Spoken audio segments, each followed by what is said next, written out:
जरा सोचिए, किसी का पहला स्टार्टअप बुरी तरह से फेल हो जाए और 2 करोड़ रुपए डूब जाएं, तो कोई भी समझदार इंसान क्या करेगा? शायद उस चैप्टर को हमेशा के लिए बंद कर देगा, है ना? लेकिन नयन शाह ने वो किया जो कोई और सोच भी नहीं सकता था। वो उसी मार्केट में उतर गए जहां पहले से ही बिस्लरी, किनले और एक्वाफिना जैसे बड़े प्लेयर्स राज कर रहे थे। नतीजा, पहले साल सिर्फ 800 बॉटल से बिकी, लेकिन आज वही क्लियर प्रीमियम वाटर 500 करोड़ की वैल्यूएशन तक पहुंच चुका है। एयरलाइंस हो, 5 स्टार होटल्स हो या फिर सड़क किनारे की दुकानें, हर जगह इसी ब्रांड की ही वाटर बॉटल्स नजर आती हैं। पर सवाल उठता है कि इतना टफ कंपटीशन होने के बावजूद ये सब हुआ कैसे?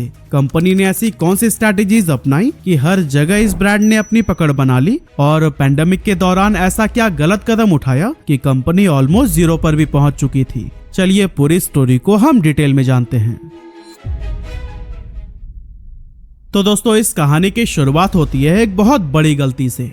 एक्चुअली क्लियर प्रीमियम वाटर के founder Nayan Shah university of technology Sydney से MBA करके जब अपने होम टाउन अहमदाबाद लौटे तो सबको यही लगा था कि वो अपने वेल एस्टेब्लिश्ड फैमिली बिजनेस को ज्वाइन करेंगे, जहां सालों से वायर्स और केबल मैन्युफैक्चरिंग का काम चल रहा था। लेकिन नयन के दिमाग में तो कुछ और ही था। उन्हें हमेशा लगता था कि जिंदगी सिर्फ वही करने के लिए नहीं है जो सब कर रहे हैं, कुछ नया, कुछ अलग क्रिएट करना है। यही सोच उन्हें ले गई लाइनोमैटिक ग्राफिक इंडस्ट्रीज में, एक रेप्यूटेड कंपनी, जहां उन्होंने MBA के बाद अपनी पहली नौकरी शुरू की। स्टार्टिंग में सब कुछ बिल्कुल परफेक्ट लग रहा था। जॉब में कंफर्ट था, रिस्पेक्ट थी और एक सेटल्ड लाइफ नजर आ रही थी। लेकिन 2 साल गुजरने के बाद नयन को अंदाजा हुआ कि वो जॉब के लिए नहीं बल्कि अपना खुद का बिजनेस करने के लिए बने हैं, और यही सोचकर उन्होंने अपनी जॉब छोड़ दी।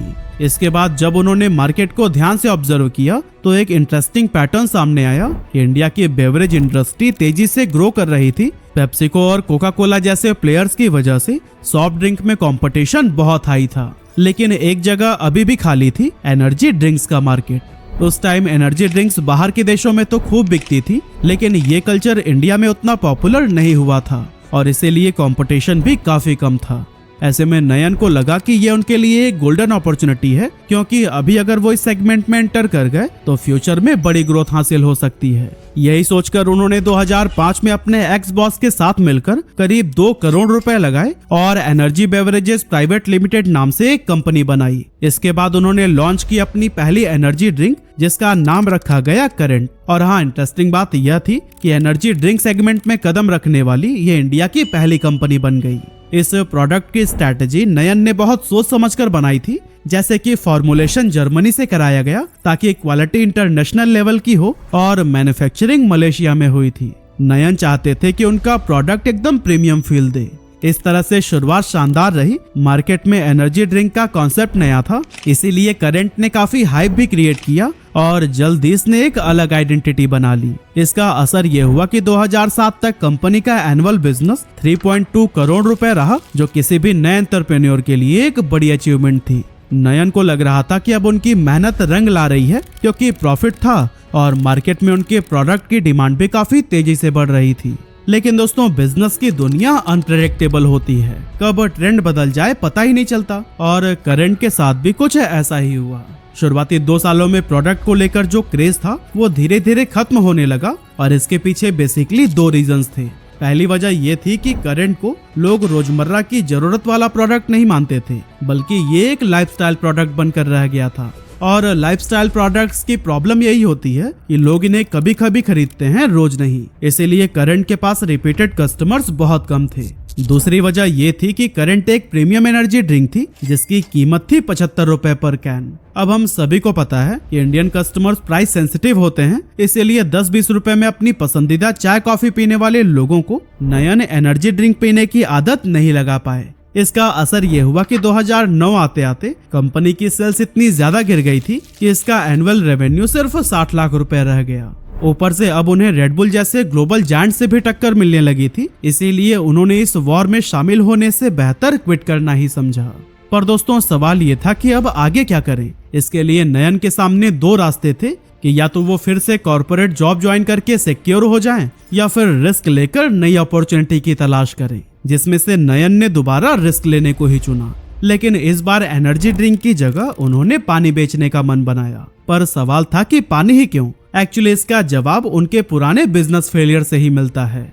असल में करंट एक एसेंशियल प्रोडक्ट नहीं था, इसीलिए इसके रिटर्निंग कस्टमर्स न के बराबर थे। इसी से ही सबक लेकर नयन इस बार एक ऐसा प्रोडक्ट चाहते थे जिसकी जरूरत अमीर या गरीब हर किसी को हो, और ऐसे में पानी से अच्छा भला क्या ही हो सकता था। नयन ने अपने पुराने बिजनेस में रहते हुए ये ऑब्जर्वेशन कर ली थी कि हर इवेंट में, हर रेस्टोरेंट में, हर कॉर्पोरेट मीटिंग में एक चीज कॉमन है, पैकेज ड्रिंकिंग वाटर, जिसकी डिमांड में कभी भी कोई कमी नहीं आने वाली थी।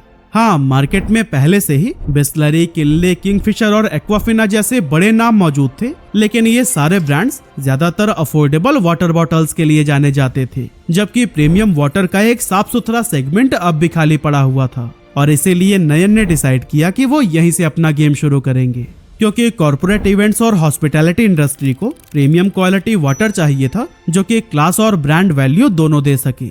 इस तरह से फरवरी 2010 में नयन ने क्लियर पानी नाम से अपना नया वेंचर लॉन्च किया, जो कि एनर्जी बेवरेजेस प्राइवेट लिमिटेड के अंडर ही रजिस्टर्ड हुआ था। नयन ने इस बार सोचा कि शुरुआत में ज्यादा रिस्क न लिया जाए, इसीलिए उन्होंने खुद मैन्युफैक्चरिंग प्लांट लगाने की बजाय काम को आउटसोर्सिंग मॉडल पर शुरू किया। शुरुआती दौर में मुंबई, पुणे और जयपुर में मौजूद मैन्युफैक्चरिंग यूनिट्स के साथ में टाई अप किया गया, जहां उन यूनिट्स का काम था पानी को फिल्टर करना, प्योरीफाई करना और क्लियर पानी के ब्रांड नेम से बॉटल में पैक कर देना। लेकिन दोस्तों, शुरुआत इतनी आसान नहीं थी, क्योंकि मार्केट में पहले से ही बड़े बड़े प्लेयर्स मौजूद थे। इसीलिए नयन ने सोचा कि आखिर ऐसा क्या करें कि इस भीड़ में शामिल होने की जगह उनकी एक अलग आइडेंटिटी बन जाए। जब उन्होंने ध्यान दिया तो पाया कि ज्यादातर कॉम्पिटिटर्स की बॉटल सिलेंड्रिकल थी, जिस पर प्लास्टिक स्लिप्स लगा होता था। ऐसे में नयन ने सोचा कि क्यों ना एक ऐसी पैकेजिंग बनाई जाए जो टेबल पर रखो तो अलग दिखे, हाथ में पकड़ो तो प्रीमियम लगे, और इससे ब्रांड रिकॉल ऑटोमेटिक बन जाए, क्योंकि कई बार बिजनेस में प्रोडक्ट उतना नहीं बिकता जितनी पैकेजिंग बिकती है। इस तरह से काफी सोचने समझने के बाद उन्होंने अपनी प्रोडक्ट के लिए स्क्वायर से बॉटल डिजाइन किया, जिस पर राउंड नहीं बल्कि बोल्ड वर्टिकल लेबल लगा हुआ था। अब सवाल ये था कि मार्केट में एंट्री कैसे की जाए, क्योंकि अगर क्लियर पानी सीधा रिटेल मार्केट में उतरता तो फिर भीड़ में खो जाने का रिस्क था।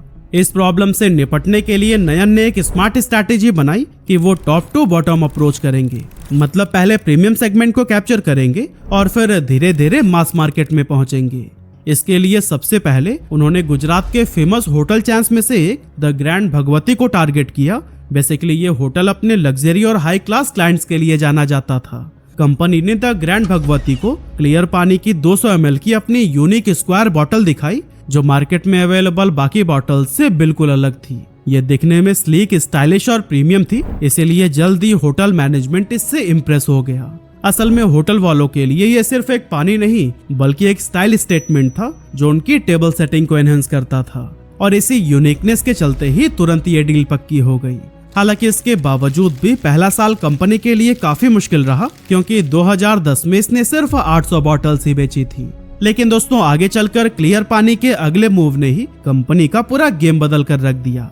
असल में नयन ने सोचा कि अगर लग्जरी ब्रांड बनना है तो उन्हें सिर्फ होटल्स नहीं बल्कि एयरलाइंस में भी एंटर करना होगा, और यही सोचकर 2011 में उन्होंने जेट एयरवेज के साथ में डील सिक्योर कर ली, जो कि उस टाइम इंडिया के सबसे प्रीमियम और बिजी एयरलाइंस में से एक थी। सिर्फ इस एक डील का ही नतीजा ये हुआ कि कंपनी को अपना प्रोडक्शन बढ़ाकर 2 लाख बॉटल्स पर डे तक करना पड़ गया।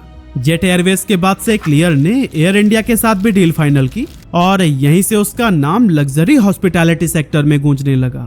एयरलाइंस के बाद उन्होंने हॉलिडे इन और मैरियट जैसी बड़ी इंटरनेशनल होटल चेन्स के साथ में भी डील की, और देखते ही देखते क्लियर सिर्फ एक बॉटल्ड वाटर ब्रांड नहीं बल्कि एक लग्जरी लाइफस्टाइल का हिस्सा बन गया।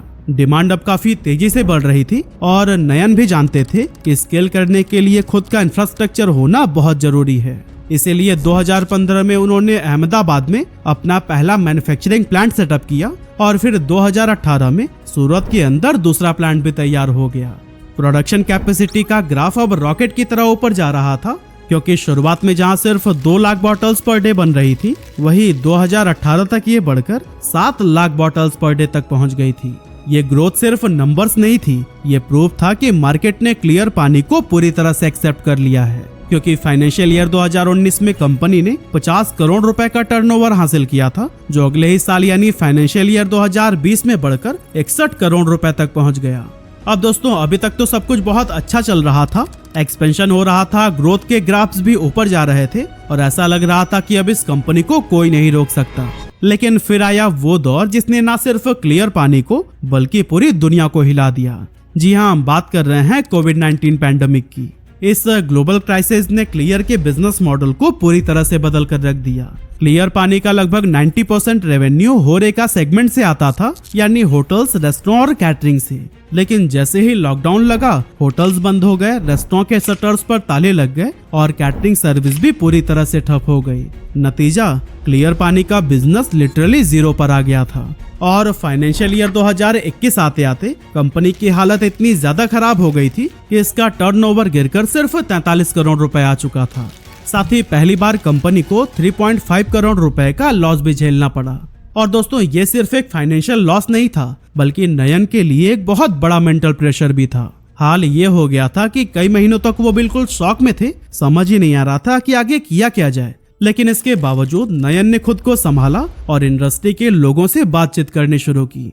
खास करके उन्होंने कॉम्पिटिटर्स के एग्जीक्यूटिव्स के साथ में मीटिंग की ताकि ये पता चल सके कि दूसरे ब्रांड्स का क्या हाल है। और फिर दोस्तों इसी दौरान एक रियलिटी निकलकर सामने आई जो कि नयन के लिए काफी शॉकिंग थी। असल में वो सिर्फ नयन ही थे जिनका ब्रांड ऑलमोस्ट पूरी तरह से बंद हो गया था, जबकि उनके बाकी कॉम्पिटिटर्स के बिजनेस पर सिर्फ 20 to 25% तक का इम्पैक्ट पड़ा। इस डेटा ने नयन को उनकी सबसे बड़ी मिस्टेक को हाईलाइट कर दिया था कि उन्होंने अब तक रिटेल पर ध्यान नहीं दिया था। क्लियर पानी की पूरी डिपेंडेंसी सिर्फ होरेका सेगमेंट पर थी और यही डिपेंडेंसी पैंडेमिक के दौरान उनकी सबसे बड़ी कमजोरी साबित हुई।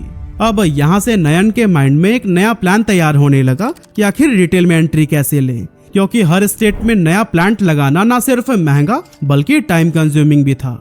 इस प्रॉब्लम से निपटने के लिए उन्होंने एक स्मार्ट रास्ता खोज निकाला जिसका नाम था को पैकेजिंग, यानी कि वो लोकल मैन्युफैक्चरर्स के साथ में टाई अप करके उनके प्लांट्स में क्लियर की बॉटलिंग करवाने लगे। इससे कंपनी को दो बड़े फायदे हुए। पहला ये कि ट्रांसपोर्टेशन कॉस्ट काफी कम हो गया और दूसरा हर रीजन में फ्रेश वाटर की सप्लाई होने लगी।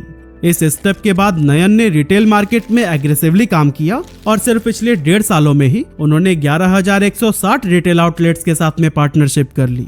यानी अब क्लियर की बॉटल्स छोटी दुकानों से लेकर बड़े स्टोर्स हर जगह मिलने लगी और इसी ने कंपनी की रिकवरी में बहुत बड़ा रोल निभाया।